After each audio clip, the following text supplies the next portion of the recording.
አሰላሙ አለይኩም ወራህመቱላሂ ወበረካቱ። ሀባይብ እንዴት ናችሁ? ሰላም ነው? ደህና ናችሁ? በያላችሁበት ዓለም ዳርቻ ሁሉ ሰላማችሁ ብዝዝት ይበልልኝ። እናንተ እንዴት ናችሁ? እኔ ጋር ሁሉም ፒስ ሰላም ነው። እንግዲህ ያው እኔ ጠፍቻለሁ። አንዳንድ ጊዜ ነው ብቅ ልም የምለው። በቃ የመስቀል ወፍ በሉኝ። ለምን እንደሆነ አላቅም። ለማንኛውም ዛሬ ደግሞ ይዤላችሁ የመጣሁት ርዕስ እጅግ በጣም ልትመራመሩበት የሚያስፈልግ ርዕስ ነው ማለት ነው ሀባይቦቼ።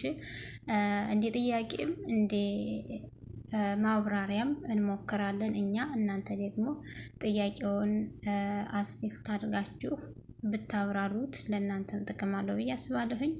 ሁለተኛ እድል ሲባል ምን ማለት ነው? እኔ ስጠይቃችሁ ሁለተኛ እድል የመስጠት ወይም ደግሞ የመቀበል ጥበብ ምንድን ነው የሚል ነው። እኔ የተወሰነ ማብራሪያ እሰጣለሁ ማለት ነው። መጨረሻ ላይ ቆንጆ ግጥም አለ። ላይክ እና ሰብስክራይብ እያደረጋችሁ አብራችሁን ቆዩ። ሁለተኛ እድል ማለት ምን ማለት ነው በራሱ? ሁለተኛ ነገር ደግሞ ሁለተኛ እድል ሲሰጥ ወይም ደግሞ ሁለተኛ እድል የመስጠት ጥበብ ምንድን ነው? ቢያንስ እስከ ፓርት 4 እናያለን ማለት ነው። አብራችሁን ቆዩ። ማበረታታችሁን ደግሞ አትርሱ። በቃ ምንም እየሄደ አይደለም። ለምን እንደሆነ ባላውቅ ማለት ነው። አይኖ አውቃለሁ እንደ በፊቱ ፍትፈታ የለም ምናምን፣ በቃ ለመፈትፈት አልተመቸኝም። ስለዚህ ለዛ ነው ሀባይብ። ያው ፍሰታው እንግዲህ አንዴና ለመጨረሻ ጊዜ ብቻ ነው የሚታየውና እስኪ ደግሞ እንሞክረው ለማለት ነው። ለማንኛውም እጅጉን አመሰግናለሁኝ። ኤዲም አሪፍ ሆናችሁ እንዳሳለፋችሁ ተስፋ አደርጋለሁኝ። አብራችሁን ቆዩ። መጨረሻ ላይ ቆንጆ ግጥም አለ። እንዳመልጣት የምሬ ነው። በጣም የሚያምር ግጥም አለ። በመጀመሪያ እንግዲህ ሁለተኛ እድል የተሰጠው ወይም ደግሞ ሁለተኛ እድል የመቀበል ጥበብ ወይም ደግሞ ሁለተኛ እድል ሊሰጠው የሚገባው ሰው እነማን ናቸው?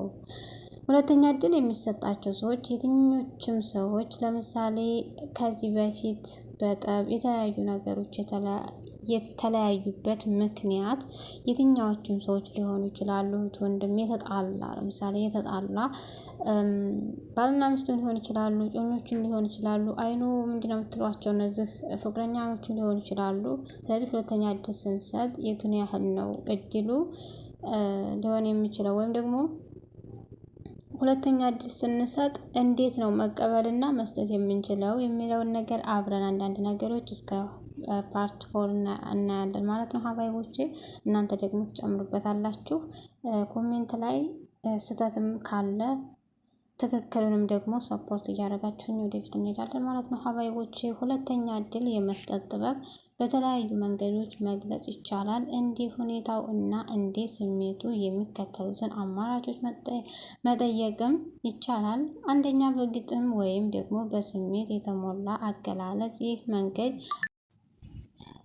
ይህ መንገድ ለጥልቅ ስሜት፣ ለይቅርታ እና ለተስፋ ተስማሚ ነው። ተስፋን የሚያንጸባርቅ ትላንት በጨለማ የጠለቀው የልብህ ምድር ዛሬ በይቅርታ ብርሃን እንደገና ይለመልማል። ስህተት የሰው ነው፣ ማስተካከል ግን የጀግና ነው። ሁለተኛ እድል ማለት ያለፈውን ረስቶ አዲስ መጽሐፍ ሳይሆን የተማርንበትን ትምህርት ይዘን የተሻለ ነገን መገንባት ነው። ጥንካሬ የሚያሳይ እንደገና መጀመር ድክመት ሳይሆን የውስጥ ጥንካሬ ማሳያ ነው። ቁስልን ተሸክሞ ከመኖር ቁስሉን አክሞ አዲስ መንገድ መጀመር ይበልጣል። ፍቅርና መተማመን በሁለተኛ እድል ውስጥ እንደ አዲስ ይፈጠራል። ለድምፄ ይቅርታ። በሁለተኛ አጭር እና ግልጽ የሆኑ አገላለጽ። ይህ ለማህበራዊ ሚዲያ ለምሳሌ ለተለያዩ ሰዎች ሁለተኛ እድል ከስህተት ወደ ጥበብ የሚያደርግ ጉዞ ይኖረዋል። ህይወት እንደገና ለውጥ የሚጀምረው ራስን በመክፈት ነው። ይቅርታ እና አዲስ መጀመሪያ የፍቅር መግለጫዎች። ትናንት ተምረንበታል፣ ዛሬ ደግሞ እንጀምረዋለን እንደማለት ነው። በሶስተኛ ደረጃ የፍልስፍናዊ አገላለጽ። ለድምፄ ይቅርታ ጠይቃለሁ በዚሁ አጋጣሚ። ለአንባቢ ወይም ደግሞ ለተመልካች ጥልቅ የሆነ ግንዛቤ ለመስጠት ወይም ደግሞ እነሱን አይተው ለመማር ለመስጠት ይጠቅማል። ሁለተኛ እድል ማለት የጠፋን ነገር መፈለግ ሳይሆን የነበረን ግንኙነት በተሻለ መሰረት ላይ ለመገንባት የተሰጠ የአምላክ ስጦታ ነው። ይቅርታ ማለት ስህተቱን መርሳት ሳይሆን ስህተቱን ወደፊታችን እንዲቆጣጠር አለመፍቀድ ነው። ሁለተኛ እድል ሲብራሩ ይቅርታና መተማመን ላይ ማተኮርና ትኩረት መስጠት ያስፈልጋል። አንድ ሰው ስህተት የሰራው ለምን እንደሆነ መረዳት እና አሁን ምን እንደሚሰማው በማሳየት ለወደፊቱ እጅግ ጠቃሚ እንደሚሆነው ማወቅ ነው ይለናል። ለድምፁ በጣም ይቅርታ ይሄ ነው ቪዲዮን አሰራኛለሁ ማለት ነው። እንቀጥላለን። ስህተት የሰው ልጅ ማድረግ አይሽረውም። ከመንገድ መውደቅም ሰው አያሳንሰውም። ነገር ግን ጥበብ ነው መውደቅን ማየት፣ በቅን ልቦና እጁን መዘርጋት፣ የተሰበረ ልብን መጠገን ሲቻል በጥላትነት ሳይሆን በፍቅር ሲታከል። ይህ ነው ትልቁ የሰውነት መለኪያ፣ ለወደቀ ሰው ሁሉ የህይወት መውጫ። ሁለተኛ እድል የፍቅር መንስኤ፣ የተጣላው ቀን ደግሞ እንደ አዲስ መታደስ፣ እንደ ደመና ማዶ የጠለቀው ፀሐይ፣ ነገን የሚያበስር በቅንነት ማሳይ። እድልን መስጠት ነው ጥበቡ፣ የጠለቀ ሰውነቱ አክብሮ ተስፋን የፈነጠቀ የማይሳሳት የለም ሁሉም ሰው ተጉዞ። ስህተት ይቅር ባይ ነው የህይወት አዋቂ ይለናል። ጋይዝ እንዴት ተማራችሁበት? ተስፋ አደርጋለሁኝ። ተመልሼ እስከምመጣ ድረስ ሰብስክራይብ አድርጉኝ። ያው አልተመቻቸልኝም ባይዘው ወይ እስከ ዛሬ ማለት ነው። በቀን 2 ጊዜ፣ ዛሬ እንደውም በቀን 1 ጊዜም ቀን ነው ማለት ጊዜ እያገኘሁኝ አይደለም ማለት ነው። ሀባይብ ሁለተኛ እድል የሚለውን ብዙ አስተያየቶች የሚሰጡበት ይመስለኛል።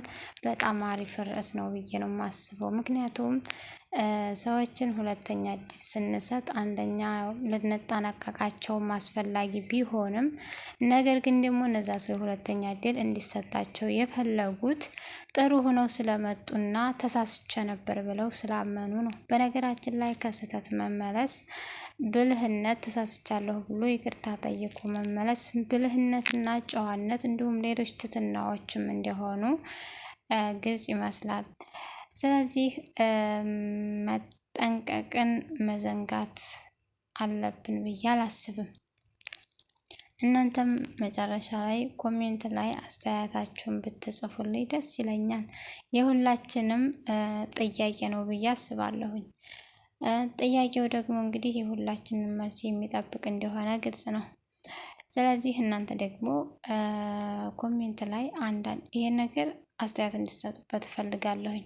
በጣም አሪፍ ነገር እና ሁላችሁም ደግሞ ሁለተኛ እድል የሚሰጠው ሰው ማን ነው? ምንድን ነው? የቱ ነው ብላችሁ የሆነ ክራሽ የሚያደርግ ነገር ይመጣል አይደለ? ከህሊናችን ላይ። ስለዚህ ተሳተፉበት ለማለት እፈልጋለሁ ማለት ነው። ሀባይቦቼ በያላችሁበት ግን አላህ ይጠብቃችሁ ማለት ነው። ደግሞ በዱዓ እንዳትረሱ።